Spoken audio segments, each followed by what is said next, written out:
Bonjour, j'espère que tu vas bien. Donc comme je te l'avais annoncé, une dernière petite vidéo avec des exercices à savoir faire. Donc tu regardes cette vidéo, tu comprends, si tu as besoin, tu la regardes une deuxième fois, etc. Et ensuite, je te demanderai de faire les exercices indiqués dans la vidéo précédente, donc la numéro 6. Et il faudra utiliser la même méthode que ce que je vais te présenter maintenant. Dans la feuille de fin de chapitre, j'avais mis deux choses à savoir faire. Calculer le périmètre d'une figure complexe. Donc voici un petit exercice justement faisant ceci. Donc on veut calculer le périmètre de cette figure, c'est-à-dire cette longueur-là.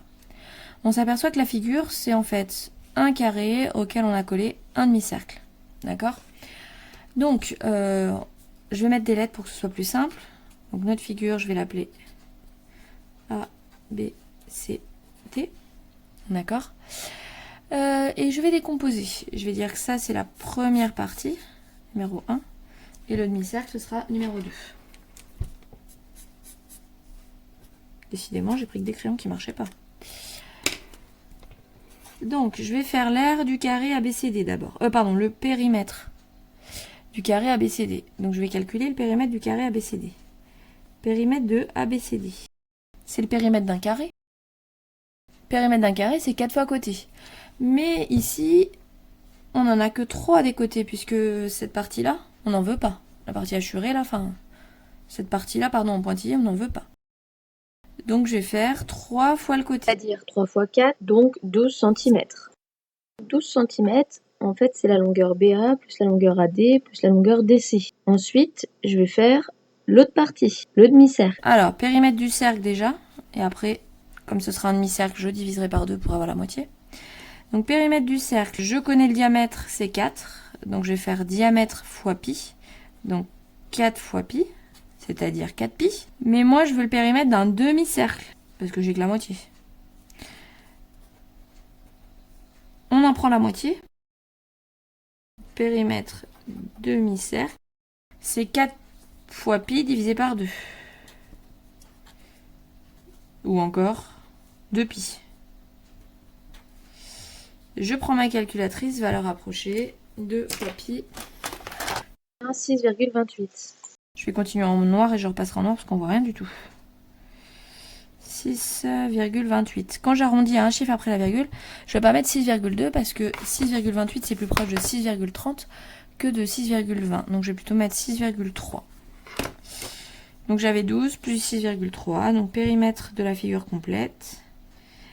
Ça va être les 12 pour la partie bleue. Plus 6,3.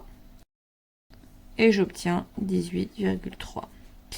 Il y avait un arrondi, donc je mets un arrondi.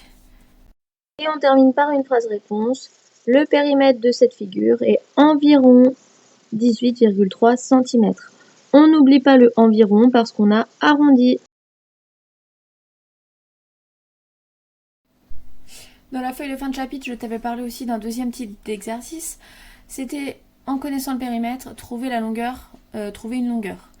Donc, c'est ce qu'on va faire ici. On a deux figures, petit a, petit b. Donc, dans le petit a, on a un carré. On donne l'information, le périmètre, c'est 32 cm. Et on cherche la longueur de C, c'est-à-dire du côté du carré. Bon, eh bien, on sait que la formule du périmètre, c'est 4 fois le côté. Et on sait que le périmètre, il vaut 32. Donc au final, j'ai 32 qui doit être égal à 4 fois le côté. Donc je cherche 4 fois combien égale 32. Ou encore, je fais, pour trouver le côté, je fais 32 divisé par 4. Et 32 divisé par 4, ça me donne 8. Donc le côté, il vaut 8.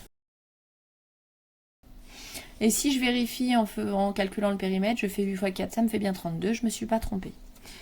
Pour le deuxième, cette figure, c'est un triangle équilatéral parce qu'il a ses trois côtés de même longueur. Cette fois, on me dit que le périmètre de ce triangle, c'est 15 cm. Je veux la longueur du côté. Ici, pas de formule pour le triangle équilatéral. Par contre, formule du périmètre, c'est côté plus côté plus côté. Ou encore, 3 fois la longueur du côté. Le périmètre, il vaut 15. 15, c'est égal à 3 fois le côté. Pour trouver le côté, je fais 15 divisé par 3. d'accord, ou 3 fois quelque chose égale 15. 15 divisé par 3, ça me donne 5, ou encore 3 fois 5, ça fait 15. Donc ici, le côté du triangle mesure 5 cm. Alors tu vois, dans cet exercice, on peut faire l'inverse, c'est-à-dire qu'à partir du périmètre, dans certaines figures bien particulières, on peut retrouver les longueurs des côtés, d'accord, pour certains polygones.